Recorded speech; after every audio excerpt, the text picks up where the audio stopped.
Job, Kabanata 18. Sumagot si Bildad na Suhita, "Ay rami naman ang iyong sinasabi. Tumahimik ka muna at pakinggan kami. Kami ba'y ano sa iyong palagay? Mga bakang hangal at walang nalalaman?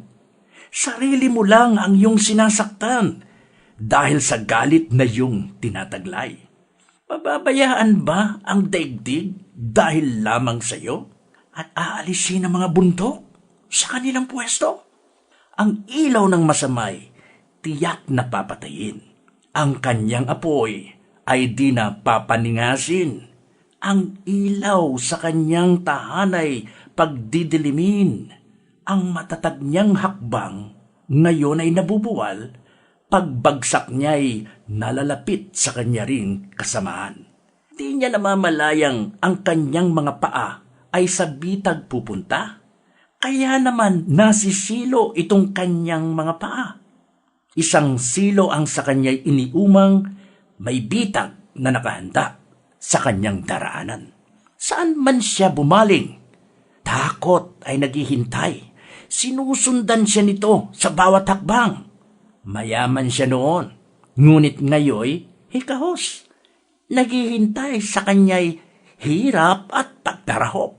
Nakamamatay na sakit sa katawan niya'y kumakalat. Mga bisig at paa niya'y unti-unting naaagnas. Dati siya'y panatag sa kanyang tahanan. Ngayoy kinakaladkad patungo kay kamatayan. May iba nang nakatira doon sa dating niyang tahanan, matapos malagyan ng gamot at malinis ng lubusan. Ang kanyang mga ugat at mga sanga, lahat ay natuyo at pawang nalanta. Lahat niyang alaala ay napawi ng lubusan, nakalimutan ng lahat, pati kanyang pangalan.